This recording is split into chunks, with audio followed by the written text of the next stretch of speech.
حضرت مسلم نے قاضی سریحہ کے سپرد اپنے بچوں کو کر کے انہیں یہ ہدایت کر دی تھی کہ اگر میں شہید ہو جاؤں تو ان یتیموں کو ظالموں کے پنجوں سے بچانے کی کوشش کرنا اور ان کے دل پر میل نہ آنے دینا۔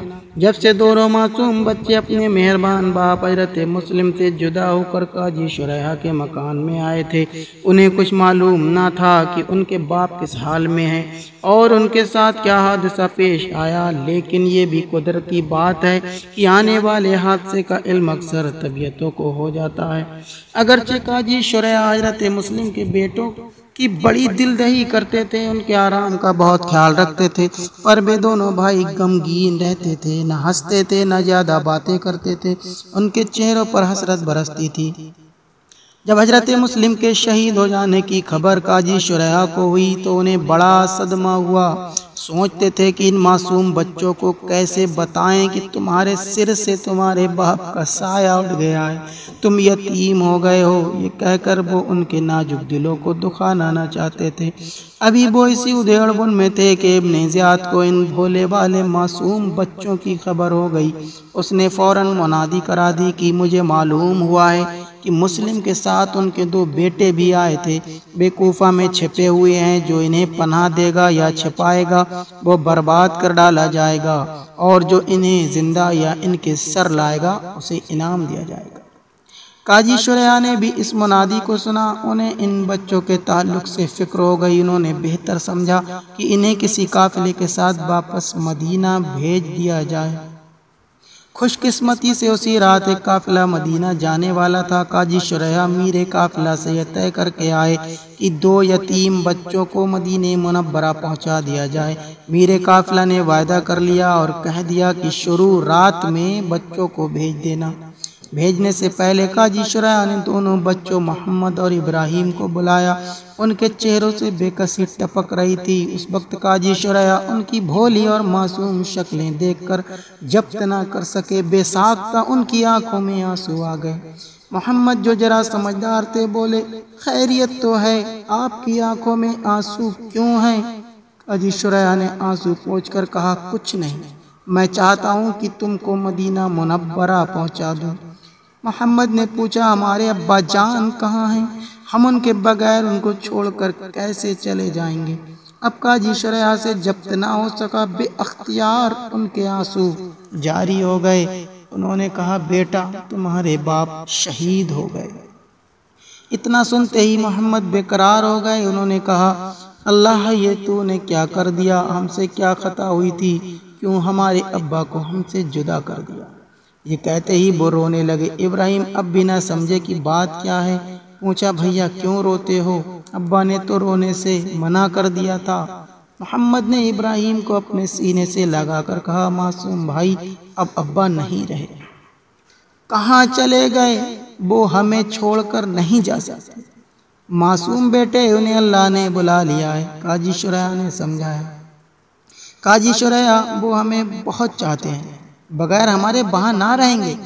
محمد نے سمجھایا، میرے بھولے بھیا، ابا جان تو شہید ہو گئے، ظالموں نے انہیں شہید کر دیا۔ شہید کر دیا؟ چلو بھائی ہم بھی شہید ہوں گے۔ خدا نہ کرے، قاضی سریحہ بیچ میں بولے، ہاں بھیا، محمد ضبط نہ کر سکے، تم سمجھدار ہو بیٹا۔ قاضی سریحہ نے پھر سمجھایا، میں نے تمہیں مدینہ بھیجنے کا انتظام کر دیا ہے، کوفہ کے لوگ تمہارے دشمن ہیں۔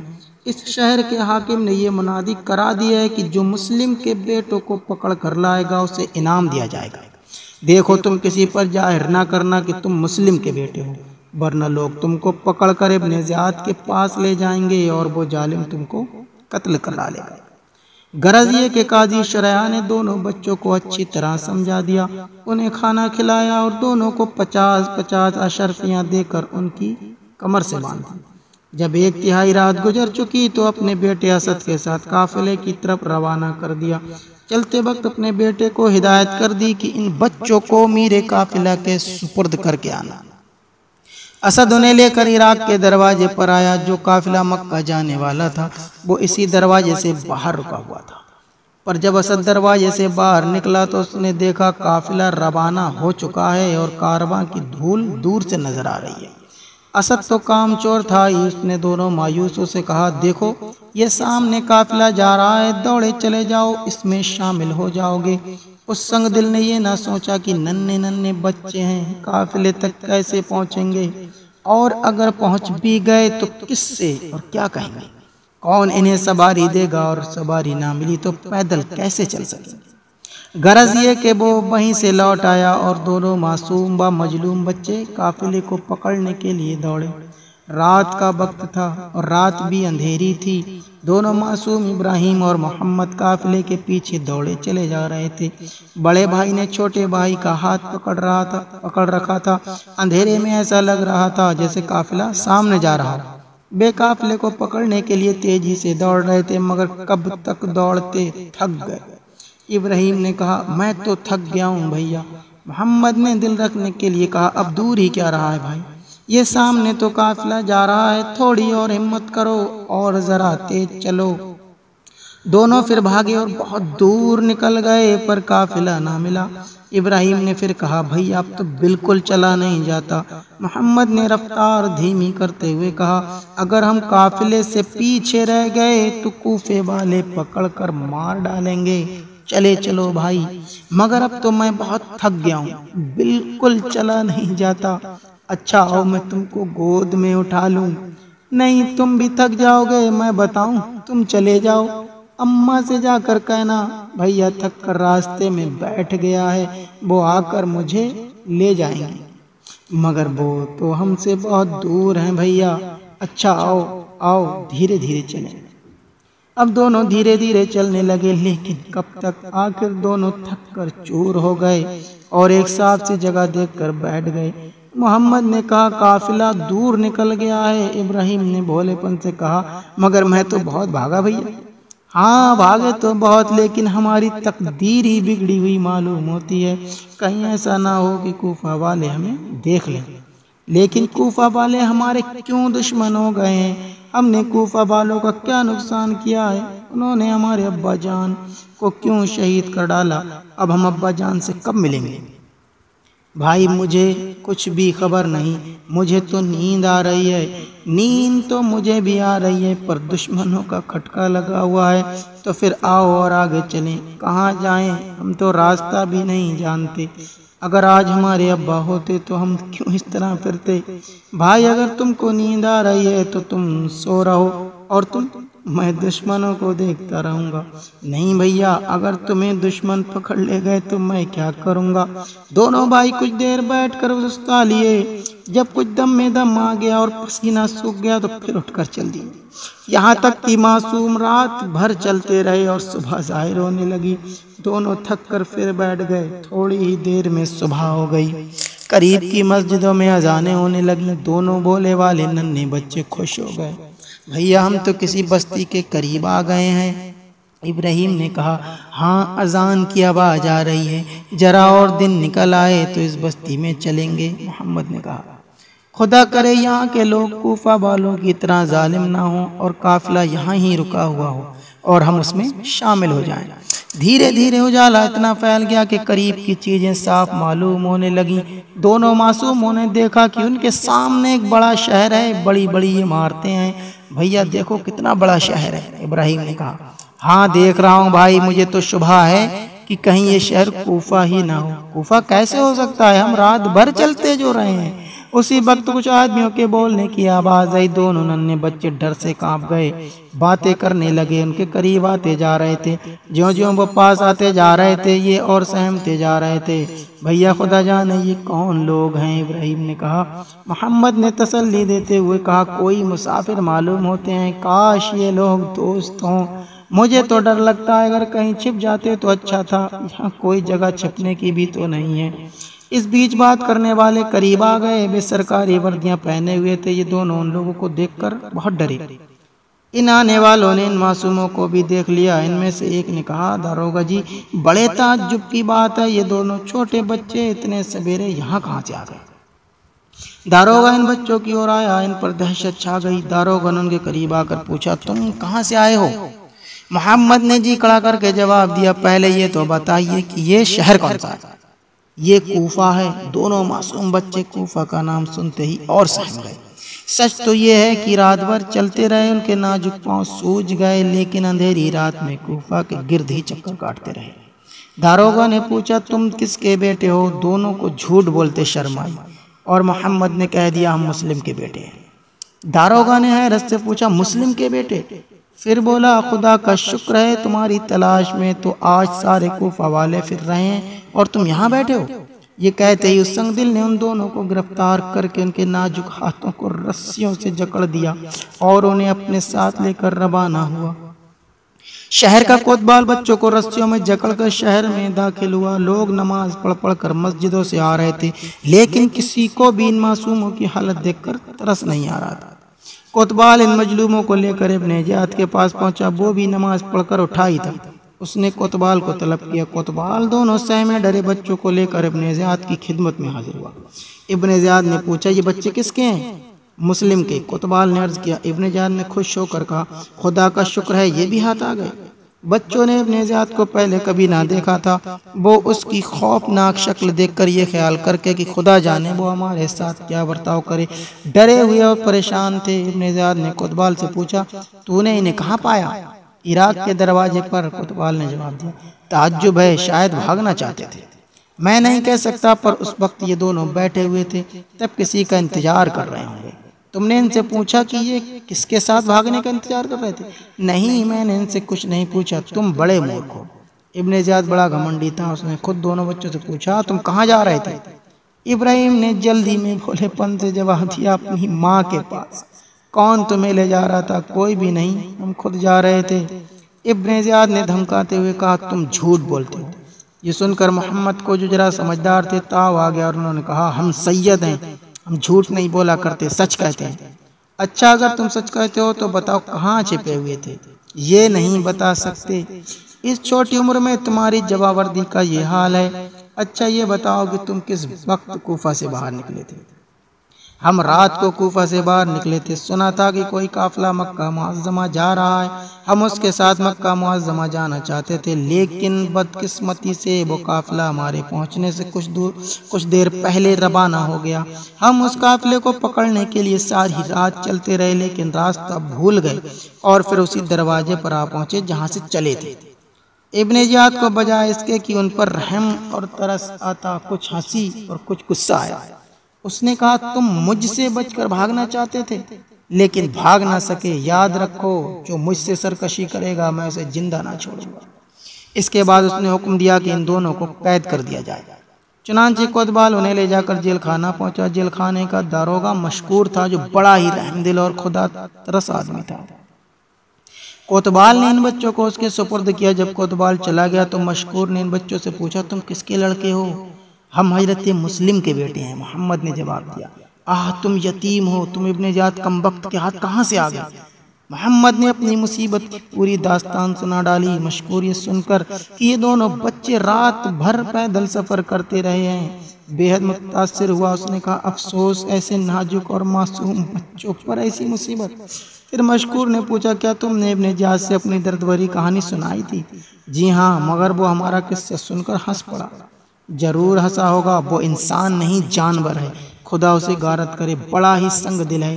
بچوں نے جو اس سے ہمدردی کی باتیں سنی تو انہیں بھی کچھ مہربانی کی امید ہوئی۔ انہوں نے کہا ہم سے کھڑا ہوا نہیں جاتا، کیا ہم بیٹھ جائیں؟ شوق سے بیٹھ جاؤ، میں ابھی تمہارے آرام کا سب انتظام کیے دیتا ہوں۔ نیند کے مارے ہماری آنکھیں بند ہوئی جا رہی ہیں، ذرا سی مہلت دو، میں تمہارے لیے بستر بچھا دوں۔ مشکور ان دونوں کو کرسیوں پر بٹھا کر گیا اور جلدی سے 2 پیالوں میں اونٹ کا دودھ لے آیا۔ دونوں نے پیا، پھر اس نے ایک اچھے کمرے میں بستر لگا کر ان دونوں کو اس پر لٹا دیا۔ دونوں بستر پڑتے ہی سو گئے۔ دوپہر ڈھلنے پر اٹھے، مشکور نے ان کے ہاتھ منہ دھلائے اور کھانا لا کر سامنے رکھا۔ دونوں کو بھوک بہت زیادہ لگی تھی، کھانے بیٹھ گئے۔ 2 بار لقمے ہی کھائے تھے کہ ابراہیم نے ایک آہ لی جس سے محمد تڑپ گئے۔ بھائی کیا ہوا؟ انہوں نے پوچھا۔ ابراہیم کی آنکھوں سے آنسو جاری ہو گئے۔ اس نے کہا بھیا مجھے ابا یاد آ گئے۔ محمد کے بھی آنسو نکل آئے، مشکور کی آنکھیں بھی بھیگ گئیں، لیکن اس نے ضبط کیا اور بچوں کو بھی صبر پر ابھارا۔ بچے تو خاموش ہو گئے، لیکن مارے غم کے ان سے کھانا نہ کھایا گیا۔ مشکور نے ان سے بہت کہا لیکن وہ کھا نہ سکے۔ مشکور کھانا اٹھا کر لے گیا اور فوراً ہی واپس آ کر کہنے لگے، پیارے بچوں، تم بغیر کھائے کب تک جیو گے؟ بھائی ایسا لگتا ہے کہ ہمارا رزق ہی ختم ہو گیا ہے۔ محمد نے کہا۔ یہ سن کر مشکور کی آنکھوں میں آنسو آ گئے۔ اس نے کہا، ایسی باتیں نہ کریں، ابھی تم بچے ہو، تمہیں جوان ہونا ہے، کیا خبر ہے کیا ہونا ہے، کب تک زندگی ہے، ابھی تو قسمت میں جیل کھانا ہے۔ سنو، یہاں سے قریب ایک شہر قادسیہ ہے، وہاں میرا بھائی رہتا ہے، میں تمہیں قادسیہ کا راستہ بتا دوں گا، تم سیدھے چلے جانا، قادسیہ پہنچ جاؤ گے۔ لو یہ انگوٹھی احتیاط سے رکھو، میرے بھائی کو یہ انگوٹھی دکھا دینا، وہ تمہیں اپنے انتظام سے مکہ معظمہ پہنچا دے گا۔ یہ بات سن کر دونوں بھائی خوش ہو گئے۔ عشاء کی نماز کے بعد مشکور ان دونوں مصیبت جدوں کو لے کر چلا کوفہ سے باہر نکلا اور قادسیہ کے راستے پر پہنچ گیا۔ دیکھو، یہ سیدھا راستہ قادسیہ جاتا ہے، بے خبر چلے جاؤ، میں نے راز کھلنے کے ڈر سے سرکاری انتظام نہ کیا۔ دونوں بھائیوں نے مشکور کا شکریہ ادا کیا اور قادسیہ کی اور روانہ ہو گئے۔ اندھیری کالی رات اور یہ دونوں معصوم بچے قادسیہ کے راستے کی طرف چلے جا رہے تھے۔ چلتے چلتے ابراہیم نے کہا، بھیا ڈر معلوم ہو رہا ہے۔ محمد نے اس کا بازو پکڑ کر کہا، بھائی ڈرو مت، ہم بچے ہیں اور بچے پر کوئی چیز حملہ نہیں کرتی، مگر بھیا یہ کوفہ والے ہمیں بچہ نہیں سمجھتے، بھلا یہ ہمیں کیوں ستاتے ہیں؟ ان کے دل سخت ہو گئے ہیں، اگر آج ہمارے باپ زندہ ہوتے تو کیا ہمیں اس طرح پیدل ایسی اندھیری رات میں اور ایسے خوفناک جنگل میں جانے دیتے؟ ہرگز نہیں، وہ ہمیں اپنی چھاتی سے لپٹائے رکھتے۔ مگر اب ان کا ذکر کیا، ابا تو ہم سے بچھڑ گئے، بھیا ہم نے ابا کی قبر بھی تو نہیں دیکھی۔ اگر ہم مکہ معظمہ پہنچ گئے اور اماں کو بابا کے شہید ہونے کی خبر سنائی تو وہ ضرور پوچھیں گی کہ ان کی قبر کہاں ہے، ہم کیا جواب دیں گے؟ محمد کی آنکھوں میں آنسو بھر آئے۔ انہوں نے کہا، بھائی ایسی دردناک باتیں نہ کرو، خدا سے دعا مانگو کہ اللہ ہماری مصیبتیں آسان کرے۔ ابراہیم نے ننھے ہاتھ اٹھا کر کہا، اللہ ہماری مصیبتیں ختم کر دے۔ اندھیری رات میں دونوں برابر چلتے رہے، لیکن اللہ کی مرضی شاید نہ تھی کہ وہ قادسیہ اور وہاں سے مکہ معظمہ پہنچ جائیں۔ آج کی تمام رات بھی وہ ادھر ادھر دوڑتے اور چکر کھاتے رہے، اور جب صبح ہوئی تو دیکھا کہ شہر کوفہ سامنے ہے۔ دونوں معصوم اس شہر کو دیکھ کر سہم گئے۔ محمد نے کہا، ہم پھر راستہ بھول گئے، مقدر میں ہیر پھیر ہے، پھر ہم کہاں چھپیں اور کیا کریں؟ ابراہیم نے کہا، خدا کا شکر ہے قریب ہی باغ ہے، آؤ اس باغ میں چھپ جائیں، جلدی چلو، کہیں ایسا نہ ہو کوئی ہمیں دیکھ لے۔ دونوں باغ کی اور چلے، چونکہ وہ 2 رات لگاتار چلے تھے، چلنے کی عادت نہ تھی، اس لیے دونوں کے نازک پیروں میں چھالے پڑ گئے تھے اور پنڈلیاں سوج گئی تھیں۔ آج بھی وہ رات بھر جاگتے رہے تھے، تھک کر چور ہو گئے تھے، پھر بھی کوفیوں کے ڈر سے جھپٹ کر باغ میں داخل ہو گئے۔ اس باغ میں چشمہ جاری تھا، دونوں پیاسے تھے۔ چشمے کے کنارے پہنچتے ہی پانی پر ٹوٹ پڑے اور خوب پیٹ بھر کر پانی پیا۔ چشمے کے قریب ایک پیڑ تھا، کسی زمانے میں اس کا کچھ حصہ کاٹا گیا تھا، وہاں جڑ کے نزدیک ایسا سوراخ ہو گیا تھا جس میں ایک بچہ آسانی سے چھپ سکتا تھا۔ یہ دونوں اسی میں جا چھپے۔ گھبراہٹ اور جلدی میں یہ بھی نہ ہوا کہ اسے دیکھ لیں، کوئی کیڑا مکوڑا یا جانور نہ ہو۔ ابھی یہ اچھی طرح چھپنے بھی نہ پائے تھے کہ کسی کے چلنے سے سوکھے پتوں کے کھڑکھڑ کی آواز آئی۔ دونوں سہم کر سکڑ گئے اور ڈری ڈری نگاہوں سے ادھر ادھر دیکھنے لگے۔ انہوں نے دیکھا کہ سامنے سے ایک حبشی کنیز ہاتھ میں گھڑا لیے آ رہی ہے۔ ان معصوموں نے اپنے خیال میں یہ سمجھ لیا تھا کہ وہ اس طرح چھپے ہیں کہ کوئی انہیں نہ دیکھ سکے، لیکن حقیقت میں وہ صاف نظر آ رہے تھے۔ چنانچہ کنیز نے انہیں دیکھ لیا۔ یہ دونوں بچے نہایت ہی خوبصورت تھے۔ کنیز نے انہیں دیکھا تو وہ ان بچوں کو چھپا دیکھ کر حیران رہ گئی، پھر سمجھی کہ شاید ان بچوں نے باغ میں سے کوئی چیز توڑ لی ہے اور اب اسے دیکھ کر ڈر کے مارے چھپ گئے۔ اس نے ان کے قریب جا کر پوچھا، تم کون ہو؟ دونوں بچے سہم گئے، کچھ نہ بولے۔ کنیز نے انہیں تسلی دے کر کہا، ڈرو مت، بتاؤ تم کس کے بیٹے ہو؟ محمد نے کہا، اے مہربان ماں، ہم کیا بتائیں کہ ہم کون ہیں، پھر بھی ہم حضرت مسلم کے بیٹے ہیں۔ اس حبشی کنیز کو اہل بیت سے بڑی محبت تھی، وہ بہت خوش ہوئی۔ اس نے پانی کا گھڑا نیچے رکھ دیا اور نرمی سے کہا، میں تم پر قربان، آؤ تم میری گود میں آ جاؤ۔ جب ان معصوموں نے اسے مہربان پایا تو پیڑ کے خو میں سے نکلے۔ وہ کنیز انہیں گود میں اٹھا کر اپنی بیگم کے پاس لے گئی۔ اس کی بیگم کو بھی اہل بیت سے محبت اور عقیدت تھی۔ کنیز جب ان بچوں کو ساتھ لے کر اس کے پاس پہنچی تو اس نے پوچھا، ارے یہ کس کے بچے ہیں، کیسے پیارے ہیں؟ حضور یہ حضرت مسلم کے لڑکے ہیں۔ کنیز نے عرض کیا۔ یہ کہتے ہی وہ عورت کھڑی ہو گئی۔ اس نے بڑی محبت سے دونوں کو اپنی گود میں اٹھا لیا، خوب پیار کیا، پھر نہلایا دھلایا اور اپنے ہاتھ سے دونوں کو کھانا کھلایا، اور جب دیکھا کہ دونوں کو نیند آ رہی ہے تو ایک الگ کمرے میں بستر بچھا کر انہیں سلا دیا۔ جیل کا داروغہ مشکور نہایت نیک آدمی تھا، لیکن کوفہ کے کچھ برے لوگ اس سے جلتے اور رشک و حسد کرنے لگے تھے۔ اسے نقصان پہنچانے کے اپائے سوچا کرتے تھے، حالانکہ وہ غریب کسی کی برائی میں نہیں تھا۔ اتفاق سے اسے نقصان پہنچانے کا اس سے جلنے والوں کو جلد ہی موقع مل گیا۔ یہ بات چھپی نہ رہی کہ مشکور نے حضرت مسلم کے بیٹوں کو رہا کر دیا ہے۔ دشمنوں نے اس خبر کو سنتے ہی جھٹ ابن زیاد سے کہہ دیا۔ ابن زیاد یہ سنتے ہی بہت خفا ہوا، اس نے فوراً مشکور کو طلب کیا۔ مشکور سمجھ گیا کہ ابن زیاد نے کس لیے بلایا ہے۔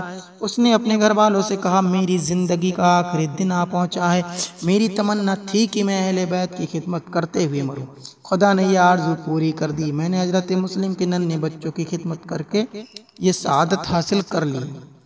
یہ سن کر اس کے گھر والے آنسو بہانے لگے۔ اس نے کہا، تم روتے ہو، تعجب ہے، یہ موقع رونے کا نہیں خوش ہونے کا ہے، خدا ان کوفہ کے سرداروں کو غارت کرے، تم تو صبر و شکر کرو۔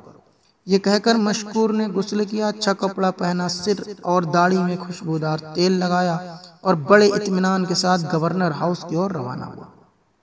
راستے میں اس نے کچھ رئیسوں کو دیکھا جنہوں نے حضرت مسلم کے ہاتھ پر بیعت کی تھی۔ اس نے ان کی شکلیں دیکھنی گوارا نہ کی اور ان کی اور سے منہ پھیر لیا۔ اتفاق سے سامنے سے حبیب بن مجاہد آ گیا۔ اس نے مشکور کو سلام کیا۔ مشکور نے کہا، حبیب، خدا سے ڈرو، تم وہ ہو جس نے حضرت مسلم کے ہاتھ پر بیعت کی اور ان سے پھر گئے۔ مجھے ڈر ہے کہ حضرت حسین بھی یہاں آ کر مصیبت میں نہ پھنس جائیں، اگر تم میں ذرا بھی انسانیت ہے تو انہیں روک دو۔ حبیب نے ہنس کر کہا، تم بھی کیسی باتیں کر رہے ہو؟ جب مسلم آئے تو نعمان گورنر تھے، وہ نرم مزاج تھے، ان کے بعد ابن زیاد آیا، وہ نہایت سخت گیر ہے، اس وقت ہم نے بیعت کر لی تھی، لیکن اب زمانہ بدل گیا ہے، کون اپنی جان کو عذاب میں ڈالے۔ یہ کہہ کر حبیب چلا گیا۔ مشکور اس کی بے وقوفی کی باتیں سن کر افسوس کرتا ہوا گورنر ہاؤس پہنچا۔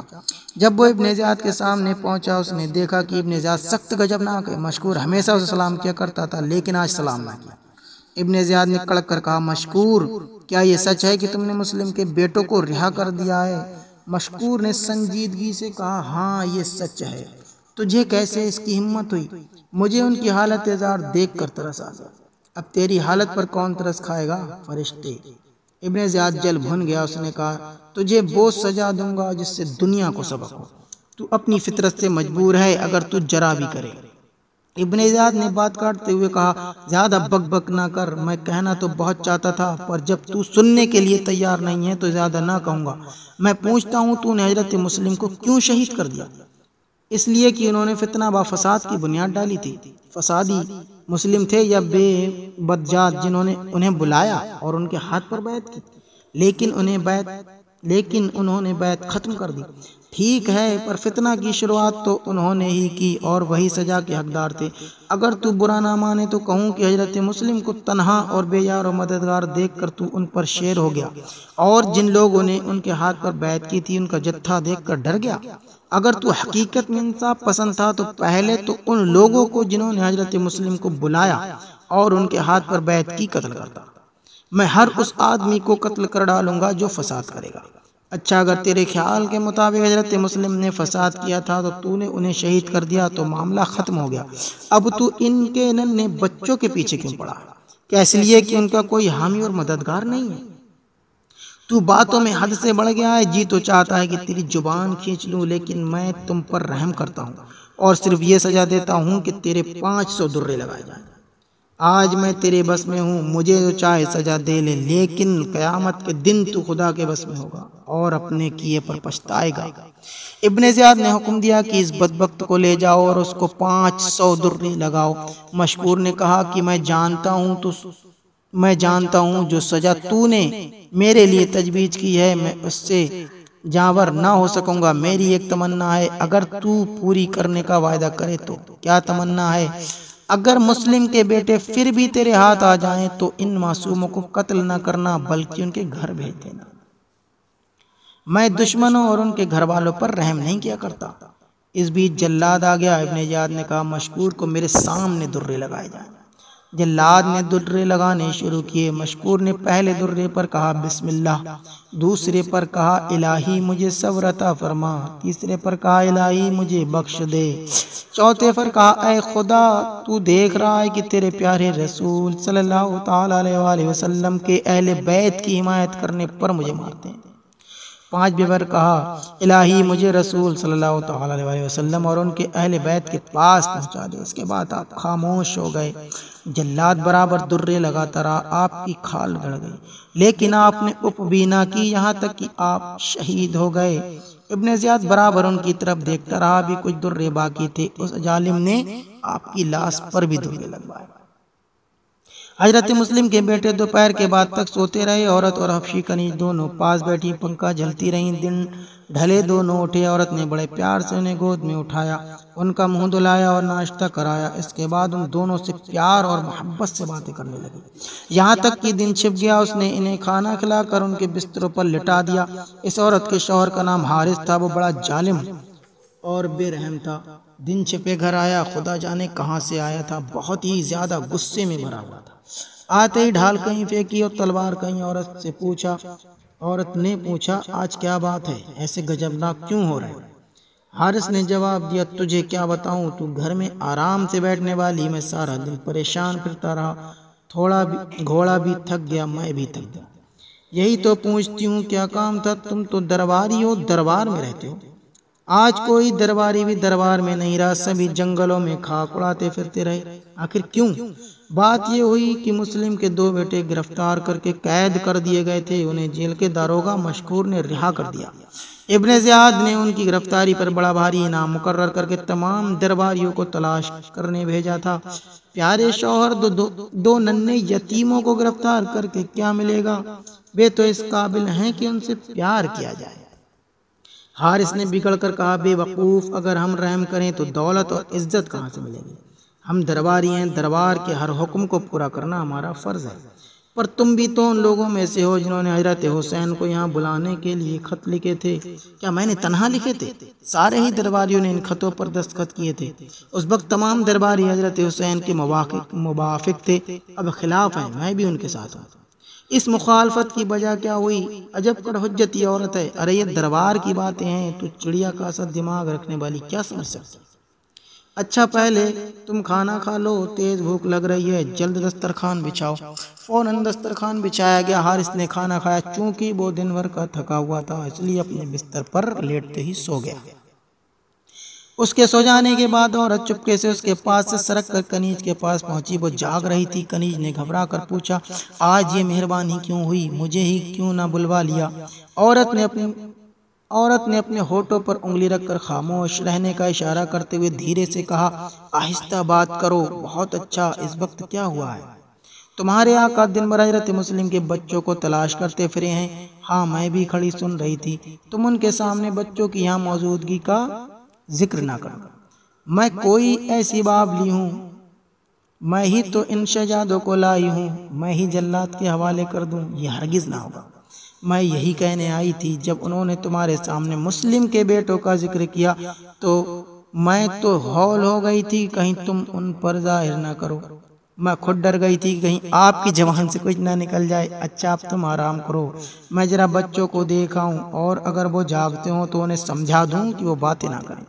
بالکل خاموش رہیں، صبح کو ان کے لیے کوئی انتظام کر دوں گی، خدا خیریت سے رات گزار دے۔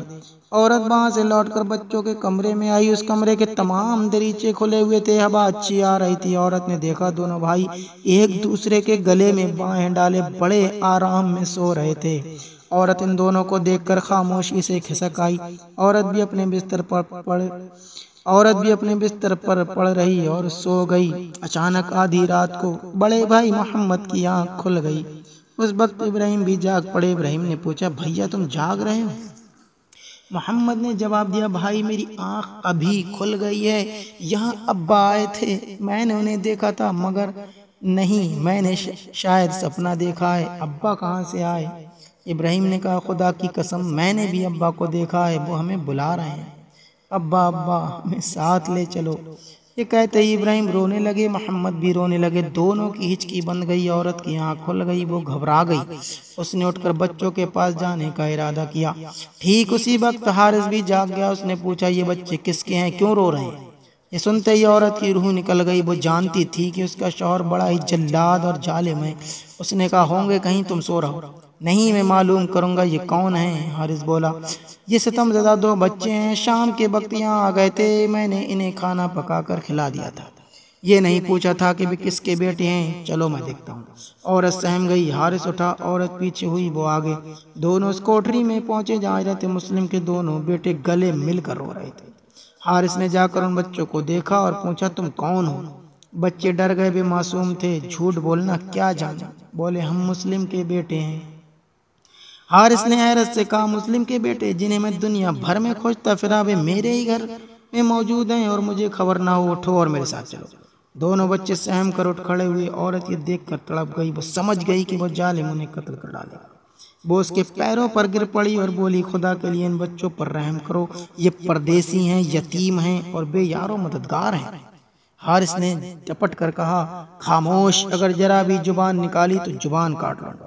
عورت ڈر کر چپ ہو گئی۔ حارث نے ان دونوں معصوموں کو پکڑا اور رسی سے باندھ دیا اور اسی کمرے میں بند کر کے تالا لگا دیا اور چابی اپنے پاس رکھ لی۔ یہ کام کر کے حارث بڑی بے فکری سے اپنے بستر پر آ کر پڑ گیا۔ عورت اس چنتا میں رہی کہ وہ سو جائے تو چابی نکال کر تالا کھول کر دونوں ستم زدہ معصوموں کو وہاں سے کہیں دوسری جگہ پہنچا دے، لیکن وہ جفاکار سویا ہی نہیں، شاید انعام پانے کی خوشی میں نیند ہی نہیں آئی، یہاں تک کہ اذان ہو گئی۔ عورت اٹھی، ضرورتوں سے فارغ ہو کر وضو کر کے نماز پڑھنے لگی۔ جب عورت نماز سے فارغ ہوئی تو حارث بھی اٹھا، اس نے جلدی سے منہ دھویا، تلوار کمر سے لگائی اور کمرے کا دروازہ کھول کر ان دونوں معصوم بچوں کو نکالا اور انہیں ساتھ لے کر فرات ندی کی طرف روانہ ہوا۔ عورت یہ دیکھ کر بے قرار ہو گئی، اس نے کہا پیارے شوہر ان بے وارثوں کو نہ ستاؤ، خدا کے لیے نہ ستاؤ۔ حارث نے پھر ڈانٹ پلائی اور کہا خبردار، تو کیا جانے، چپ رہ۔ عورت کہتی رہی اور روتی رہی، لیکن حارث ایسا سنگ دل تھا کہ اس نے عورت کے رونے اور کہنے سننے کا کچھ خیال نہ کیا۔ وہ ظالم ان دونوں کو کھینچتا ہوا لے چلا اور فرات ندی پر پہنچا، پیچھے عورت بھی ٹھوکریں کھاتی پہنچ گئی۔ حارث نے غضبناک ہو کر اس سے پوچھا تو یہاں کیوں آئی؟ عورت نے بہادری سے جواب دیا اس لیے کہ ان بچوں پر نثار ہو جاؤں، پیارے شوہر انہیں قتل کر کے دنیا کی دولت کے بدلے عقبہ کی رسیائی مول نہ لے۔ دنیا چند روزہ ہے، فنا ہونے والی چیز ہے، فنا ہو جائے گی، عقبہ ہمیشہ قائم رہے گا، خدا کے غضب سے ڈر۔